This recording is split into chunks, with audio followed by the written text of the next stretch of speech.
What's up, guys? It's PK here. So we out here with Chris. We're in Atlanta. Look at this Atlanta boy. This is hot. It's hot. So there's very few Varis builds. I'll let him kind of talk about it, talk about Atlanta, and just kind of see what the culture is out here. Chris, you want to introduce yourself? Hey, what's going on, man? My name is Chris Yee. My 2019 Type R. Born and raised in Atlanta. No way. Yeah, was huge into JDM cars. Moved away to like Corvettes for a while. Had a C506, C606. I'm thinking about getting one of those. C706. You like them? I mean, they're fun. I track my C706. It's fun on the track. Straight line is pretty fun, but that's about it. Like, you don't get much grip first through third. Like, spirited driving is like, it can get loose. It's like an S2K, right? It's kind of sketchy. It's gonna get loose from you. 345 tires in the rear, you don't really grip. When the Type R came back, I was like, yo, I gotta get a Type R. Because I always wanted a DC2. And got this car as my daily. And kind of went a little crazy on it. Is it still your daily? Yeah, still my daily. Damn. So I've got like 36,000 miles. Like, I drive it a lot. I love it. I love driving. It's comfortable. So. That is true. Yeah, I mean, it's comfortable. Got a big trunk, good gas mileage, a lot of power. So it's fun. So it's easy to tell the girl, hey, babe, it's a utility car, but it's also fun, right? Oh no, she's like, dude, we can't use your car for anything. Oh, well now, right? Like, yeah, now. I mean, I drive places, but like, I don't want to be hauling all this stuff in the trunk. So we take her car mostly everywhere. I mean, I got a Tacoma too. Oh, then yeah, definitely. Overland build. Yeah. I daily the Tacoma. What was the first thing you did to it? So it was supposed to be OEM plus. I had a 19-inch T37 Ultras, spoon springs, the Apex C exhaust, HKS intercooler. And I was gonna leave it at that. Varis came out with the Rising 2 kit, and I was like, oh god, I gotta get that Rising 2 kit. I got that kit. Wide body got teased. I was like, I'm not doing the wide body. There's no way I'm doing the wide body. Yeah. And then Bulletproof Automotive was like, oh, we have some wide bodies in stock. I was like, all right, how much? I ordered it on the spot. Did they also do the install, or did you go somewhere? No, I did all the install on the car, minus paint and mounting the tires. Full interior, I ripped the whole dash, everything out, the seats. Basically, had to learn everything from scratch, like getting rid of all the SRS errors. Okay. So I made like some YouTube videos on that. Okay. So a question I always ask everyone: did you start in the Honda scene, and what did? Yeah, my first car was a '95 Prelude, okay. VTEC, full Shogun kit, like back in the day. Racing hard C5s, like all that. Yeah. Straight up like 90s style. And then I had a Turbo S2000. I had a red top 20 swap 1990 240SX. I had a TL Type S with like Comtech everything on like TE's car fiber hood, everything. Camaro SS like built, and then a C5, C6, C7. This car, but honestly, this is like my favorite car of all of them. Yeah. Like, just having fun modding it and the way it drives and just like how practical it is. Like, I love this car. Like, I'll never sell this car. It's probably like my 18th car that I've owned. And from the 18, this is. And so like, I'm like, dude, I gotta stop buying new cars. So I'm only getting cars that I know I'm gonna keep forever. Yeah, like collector's cars or something so like, that's worth keeping. Right? So I definitely want a R34. Yeah. And I regret selling my 240, so I want a 240 again. I want to do a drift build. I did an overland build on a Tacoma. I like the bumpers, like rooftop tent, racks, everything on it. And do you do off-roading? I just finished the build. Okay. So I'm looking for some trails. Some of the Type R guys recommended some, so I need to like hit them up. But every time I go to a meet or I want to go to like the trail or something, I'm like, I want to drive this car. Especially with the turbo upgrade and the fuel upgrade. Yeah. It's like, it's so fun to drive because it spools up so fast. I can't make myself take like the top coat or something else to a meet because this thing's too much fun to drive. So exterior, obviously, right? It's full Varis body kit, and then. Just to give an idea, right, everyone kind of has a different pricing, but like how much would it be MSRP to do full Varis build? So when I got it, before COVID and inflation, it was $12 for the kit with the bumper, $2,500 for the hood, $2,500 for the wing, $2,000 for the diffuser. So that's like 18.5-ish. Okay. But I heard now the wide body is like almost 14 grand. The hood is 3,000. The wing is 3,000. Yeah, diffuser, like everything's gone up. So like 25 grand. Like it's over 20 now, yeah, to do all the Varis stuff, yeah. And how do you feel about the fitment with everything? Oh, dude, the fitment's great because I mean it's hard to find a body shop around here that'll do like custom work. Yeah. And so I basically had to learn how to install it myself. This is my first time doing a wide body, and that's kind of why I wanted it too, because I wanted to like try it out, installing a wide body. It was like a couple days of fitment, and then I dropped it off for paint, and then just installed it in a couple days. Major sanding work? Oh, just like Or barely just any sanding. Yeah, okay? like So just minimal sanding, and then only thing I really had to mess with was getting the fog light to work because the fog light bezel on the inside of the bumper was hitting the HKS oil cooler shroud. okay. So I had to like trim a lot of it, make a custom bracket because I didn't want to cut on my shroud. Yeah, definitely. Yeah, so that was about it. Everything else fit great. The side skirts, like the rear diffuser, wing, everything fit perfect. Okay. Then I see. So the next thing is. Oh yeah, I got these TEs. So looking at the wheels, right? So once you go wide body kit, Yeah, so I was on the it's 19. Yeah, I was on the 19 by 9.5 plus 36 ultras with 30 millimeter spacer all around. so it was pretty much a +6 offset. Yeah, That's aggressive. these wheels, they took 14 months for Bulletproof Automotive to get. They're 18 by 10.5 plus 15, running 295/30 all around. Face floor concave. Like I wasn't really a big fan of Sagas. Yeah. You know, I like OG, SL, and Ultras. But man, when I saw these Sagas, I was like, I became a fan of Sagas Yeah. after this. They got to be really concave though. I think the only thing I would change 18 by 11 up front to Yeah. get like the Phase 5 concave. Yep. Or I've been thinking about ordering some TE37V. But then I'd have to run like a 5 millimeter spacer on it. Yeah, because of the. It's like 22 offset. caliper. Yeah. Thinking about doing like a custom wheel, maybe like some 19 by 11 works, Okay. work wheels like VSXX or something. Like, And then keep these. Like, are Yeah, you I want- planning to collect wheels for it, or you might be like down to do trades and stuff like that? I'm just gonna keep these. Like, I'm trying to get on the track. Yeah. And Have you gone yet or no? I used to track my C706. I haven't tracked this car yet. I'm really excited to track it Yeah. now. People are like, "Oh, you're crazy! You're gonna mess up the front, the wheels." I'm like, "Bro, I'll get it repainted. Yeah. If I mess up the wheels, I mean, that's life, I guess. Yeah, like, I gotta enjoy it, you know." That's what So- it is, man. So looking at the engine bay, let's pop. Can we pop the? Oh, yeah. Spoon valve cover, inventory inlet, spoon turbo upgrade, Honda fuel kit, Cusco strut, HKS intercooler, HKS downpipe, HKS front pipe, HKS oil cooler, Apex exhaust. I had to swap to the Pirella HVI race because I was having MAF issues. Yeah. Running Group M intake with the MAF 500. The readings just, something wasn't right. But once you go bigger turbo, Yeah. your math isn't as great. So much air's coming in. Yep. It starts to get choppy. Yeah. And stuff like that. So So he was like, "Dude, get an HVI." I was like, "Bro, it's not JDM though." I know. He's like, "Just do it." I was like, "Okay." So I had the inventory, right? yeah. So I had 3 intakes at one point. I had the Group M sitting at home, the inventory sitting at home. I got this. So I literally cut a giant hole in the side of my inventory. I'm gonna lay some fiberglass Okay. and make an exact copy of this left side, and then mold it onto the inventory one and run that intake. So it's gonna be like a hybrid of both. Yeah. So- Yeah. Pretty much you have to go PRL if you want to get good readings. Yeah, for The readings. the other one's nicer, obviously, but readings, yeah, I mean- it just sucks, right? That I mean, if you don't really care about your engine, that's Yeah. fine. But you know, I want to run it right. so going with spoon turbo, why'd you go with spoon versus? So it's basically just the MHI Stage 2, Okay. but Spoon includes all the gaskets, new studs, Oh really? and with the exchange rate right now for $1 being 140 yen, it's literally like $200 more than an MHI, but it comes with everything.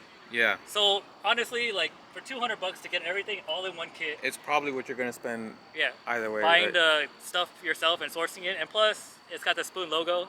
So Yeah. I mean, Yeah, and then it's worth a couple hundred extra. Yeah. this is actually probably the first time I've seen a Ah. spoon turbo build. Yeah, I ceramic coated the heat shield. Yeah, I got like a bunch of small little accessories. Yeah, I want to do like an anti-gravity battery. Yeah, I see that you got the OEM side covers. Oh yeah. Man, I wish I had my Group M intake on because I like custom cut like everything, and I had like liner and everything Oh, to that's fit like cool. the Group M. But I had to swap to this because it just runs better, and it runs really good. How much power are you pushing? So I had some hiccups on the dyno. I was hitting the air charge limit too quick, Mm-hmm. and it was cutting power. And so I only hit 427 to the wheel. So Okay. because I felt like it had like 440-ish in it. And was that with It's not 91? 93. Not 93, right? yeah. Because so Atlanta has 93. 93, yeah. Do you guys use E85 a lot? And A not lot often? of guys here do. Yeah. Okay. Do you? I'm or- thinking about it, but people have issues with the upgrade, having to upgrade the lines and Mhm. stuff, like deteriorating. Because you have 93, I would stay without. Just stay with 93. Yeah. Easier for me. I asked him for just like a conservative tune because I want to track it. Yeah. And it feels really good on the street. I feel like if I go closer to 500, I don't know, I think I gotta build a motor, upgrade the clutch. Yeah. And I don't really want to do all that yet. Clutch can handle up to like 600. 600? No problem. The engine itself, it can handle up to like 550, Mm-hmm. potentially 575, 580. After that, it's like, who knows? Yeah. But tuners and do interviews, stuff like this, and get kind of feedback from them. So yeah, but I think under 500 you're fine. Even myself, I don't think I plan to go over 420. I think 420 is a good number. The car's already light. You come from Corvettes and you think it's okay, like it's usable power. Like, that's what I'm saying. Like it's usable. Like the Corvette, like I would brake first through third. Like it's no point having 650 foot-pounds if you can't even grip. Yeah. This car, it feels good. It grips. I mean, I just have it right where I want it. So yeah, and that's what I'm saying. So like anyone that's watching this video, I know at least in Cali, it's all about horsepower numbers. Horsepower numbers. That's all. That's all it is, and it's fine, right? Yeah. Everyone wants to be the fastest, whatever. You're 420, and you're happy, and that's why I tell people all the time, like, don't worry about trying to be 500 or 600, 700. Like, if that's what you want, that's what you want. But I mean, yeah, I mean, like what we were saying earlier, it's a money pit. Whatever makes you happy. But Yeah. I mean, honestly, I think if you want like over 550, you should just get a whole nother platform. Yeah. Hey, it's at the end of the day, it's people's money and their hobby and stuff, but especially as a daily, it's kind of more difficult. So I see you have the spoon wipers too. Yeah. So Go Tuning told me it wouldn't fit. They're like, no way, you can't fit them. I was like, man, I don't care. I'm gonna order it anyways. And I made a YouTube video on that too, like getting it to fit, just moving the brackets. Basically, just swap them. Yeah, I think Lem's Art told me something like that. You gotta flip them. Yeah. Or something like that. And then this one, you just basically like instead of here, you just like slide it over here. Okay. And then it's good to go. Nice. I mean, the only thing is it looks like the older style wiper. Like the Seeker ones look more like the OEM Type R ones. Yeah. But I'm not sure if they'll fit, so I didn't want to really gamble on ordering them. That's true. And then talking about Seeker, so I saw the first thing I saw was your seats. Oh yeah. So one thing I'm really proud of. Oh. Seeker Ryo follows me. Oh really? The dude only follows like a couple hundred people, but I noticed he followed me. Dude, that's pretty sick. Yeah, cause I'm pretty sure he loves how much I advertise his products. Yeah. Like I basically, a lot of guys didn't even know Seeker. I didn't know about Seeker until I got the Type R. Like, and then once I saw the wing, the wing, it was like stupid, crazy aggressive, and obviously we have a Type R, so like we love stupid racy shit, right? So I'm like, dude, that's a cool wing. Yeah, I mean, if you saw all his battles, like what's called the best motoring. Yeah. Dude, I still watch those till this day. He knows what he's doing. So I got full Alcantara dash. And again, you said you did all this work by yourself, right? Yeah, I did all the dash interior work on the seats. Seeker Brids, I got these from Reggie at Night Runner. Okay. These are Vios 3, however you pronounce it. Got everything Alcantara. Center console. That's really nice. Even the bottom piece. Yeah, even the bottom piece down there. The steering column, the glove box, everything. And then the actual dashboard. Right now, I got a Cusco 6-point roll cage on the way with the harness bar. Nice. And Suede's gonna wrap that in Alcantara too. Is that the OEM carbon piece? No, that's or is carbon by Ride, carbon fiber kit, and then I got the little Seeker emblem on there. I'm like, does Seeker make that or? Oh, nah. That looks pretty sick though. That little touch Seeker, right there. Yeah, the Seeker gauge pods. Those people love, and the steering wheel. Nice. Yeah, let me go over that. Yeah. So can I see it? Way over there. No one really does this piece. Yeah, that's really cool. Let me Oh, yeah. That's really cool. So yeah, the Seeker steering wheel. Everyone loves that it integrates the OEM buttons. Yeah, I think that's something that I've been wanting to do. When I do my steering wheel system, it's gonna be something like this. And I wasn't sure if the gauge pods would fit, but I noticed there's another Type R guy, Flying BB, I think, on Instagram, and he ran the pods. So I was like, oh, I guess they do fit. So I ordered them. Yeah. And he got the one for just one gauge on each side, and I was like, that looks clean. It looks like OEM almost. But I want people to know that it looks clean and OEM, but it's not OEM. Yeah. So I went with the 3 gauge, and it just looks crazy. Yeah, I know it does. It kind of gives me like a Subaru or like an Evo 8 kind of vibes. And so yeah, I had Suede wrap these in Alcantara. I was the first one to do that. I was like, maybe he can wrap them. So I shipped it to him, and he was like, yo, they were a pain to do, but they look so good. Yeah, no, they look really good. And I can't wait for him to wrap the cage. It's gonna be insane. You're gonna do? Yeah, he's doing a full Cusco cage in Alcantara with Red Station. Wow. But he said he'll get mine done first. Like ever since I did all this, I came close with him. If you don't know, it's Sweidit, SWEIDIT on Facebook. Like his interior. My boy James and Ricky, that's where they got their stuff done too. Yeah. So it's probably the same. Luigi too. All his dash, everything was from Sweidit. So yeah, I literally just had a bulletproof just they're gonna ship the cage just to him, directly to him. Nice, so, nice. So he can just get it done and ship it to me. Do you plan to do anything else, or? So after the cage, harness, Varis, I noticed on the website they had a carbon fiber roof on a Japanese catalog, but it's not on a US website or anything. Yeah. And they still haven't announced it yet. It says 12K weave, and it says like, it's about 3,500 in US dollar, but there's been no news on it. It's been about 4 months since I've seen it on the website. Maybe it's like R&D or something like that, but it's But like a TBD. I think that would be crazy though. Yeah, that would be crazy. Just doing that work alone, like maybe, I honestly think that's basically all I have left besides Alcantara roof liner. Yeah. I mean, I don't think I have much left after that. I'm just running spoon springs. Okay. And it feels awesome. I love it. Do It you feels have like OEM. ball joints, control arms, stuff like that yet, or no? Or just the springs? Just the rear camber arms. Okay. And just springs. Okay. And so it rides like stock. I love it because in the past, my S2 and all those, I got like coilovers, and that's when I really start hate driving. Yeah. It's so stiff. stiff. That's what I got annoyed driving my S2K because of the coils. Yep. And also I was super low, so it's like. Yeah. But now that I'm running Swift springs on my setup, and it's stiff. Don't get me wrong, but it's much more comfortable. Yeah. Than, It's bearable. Yeah, to exactly. coils. Sorry guys, my memory ran out of space, so pulled out the GoPro. So we're gonna do a final closure. And then what's your YouTube channel, just in case? Oh, it's a Kodawari FK8. So it's Kodawari. Okay. And that's my Instagram, TikTok, YouTube. Before that, I want to ask him about just Atlanta and just in general how it is in Atlanta with the car scene. So culture here it's okay. I mean, I came back to JDM stuff. The Corvette stuff, they were all kind of like 70 years old. Okay, really? So I didn't really fit in there. All white socks, blue denim shorts. Yeah. with them the white white Nikes sneakers. Yeah. Oh yeah, or the Reeboks. Yeah. And so yeah, it was fun to drive, fun to kind of mod, but just the scene in general wasn't that fun to be around. Yeah. The problem right now here, a lot of guys takeovers. I mean, it's happening everywhere. Really? That's happening out here too? Dude, they block off the entire highways. No way. And so, and the highways I've driven on, they're like 8-10 lanes. Yeah, they blocked off all the lanes. Wow. And stuff. And so, I mean, they target like cars like this now. I got pulled over like last week for nothing. Did you get fixed a ticket or? Oh no. So basically, he said I had no headlight and tail light on, but I was like looking and my headlights were on, and I guess he just ran my info and he was like came back, gave me a warning. He was just trying to see if there was something up. Yeah, other than that, I mean, it's pretty chill. There's only a few guys that really go like crazy with their builds. Drift scene is getting pretty big. They're starting to do drift events at tracks. At Road Atlanta, or? No, there's a Lanier Raceway, so they came under new ownership. Caffeine and Octane bought them. Okay. And so they do drift, like weekly drift events, I think. Oh, that's cool. And so yeah, that really makes me want to build a drift car, because before I was like, man, if I build this thing, like where am I gonna drive it? Like where can I really practice? When you had your 240, you drifted? My 240 was like barely running, just had the swap, manual swap. Like it was barely running.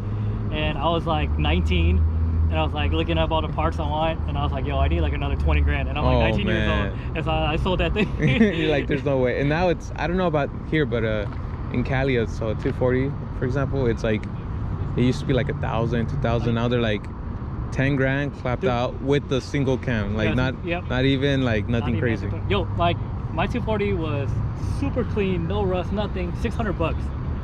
And then the front clip, S13 front clip was like, I want to say it was like 2,500 back then. And now you want those two, it's like at least 15 grand to Damn. a combination of that too. Yeah, that's crazy. Not even with the Corvette, you thought about like taking it drifting or something like that? That thing was a beast on the track though. Like it grips like people underestimate like the handling on it, but like if you look at like the lateral G's they can pull and like the reviews, like that thing handles like really good. And that's what I'm saying. Like I think we're so, at least out in Cali, there's a lot of people just stuck in the Honda scene or JDM scene. They don't like look at domestics or Corvettes specifically. Thank you for your time and telling me about Atlanta and stuff. It's great to meet you. I want to trailer this thing one day to like the West Coast. That'd be cool, man. Go to a bunch of shows out there, because I mean, y'all get like the good stuff. Y'all have like freaking Spoon, like like you have everyone, like the legit companies, like all. I don't value it. It's like it's just a store. Evasive, it's just right there. Like Art of Attack, it's just right there. Like to me, it's just another like 7-Eleven. It's not even a big deal. So you don't but excited? Some of these guys were telling me like, it's like, dude, that's like crazy and stuff. I'm like, I couldn't sleep because they were like, the Rays tribute meet is coming. I was like, I was like, to Atlanta. I was like, Well, you know, I mean, I was like, I'm so excited to go, but I don't think it's gonna be that great of a turnout. Yeah. So, but it was just okay. But I mean, it was like my first time actually having like a legit like meet here. And Yeah. it was really fun. So Yeah. it makes me want to go up and down. And I get a lot of DMs. You know, they're like, yo, come to, you know, like Tuner Evo in West Palm Beach or whatever, Orlando. Yeah. To New Jersey, come to H Day. Like everyone. How far is New Jersey from here? It's pretty far, probably about 12 hours. Okay, that's pretty far. Yeah, it's like here to Washington. I mean, 12 hours in full buckets is not Yeah, fun. yeah, it's not fun. Me going to Vegas in the stock seats, I kind of feel it in my bag, so I bet it's not fun. But yeah, I'm gonna try to make it out there one day. Yeah, man. Because I've made some friends on the forums and Instagram in Cali. Yeah. So I really want to meet them up and do some photos and Yeah, videos. just let me know, and then we can set it up easily. Yeah. Like I said, I know a few guys high horsepower. We're track guys, and then you know, there's show car guys everywhere and stuff. So Yeah. thank you again. Thanks, bro. Hope you guys enjoyed this video. Make sure to subscribe for more Type R content. Hopefully get to go somewhere else outside of Atlanta, maybe Washington next or something, but wanted to come out here to Atlanta and talk to Chris, and just this full Varis build, man. Like, this thing's ridiculous. So hope you guys enjoyed the video. Make sure to subscribe. Peace.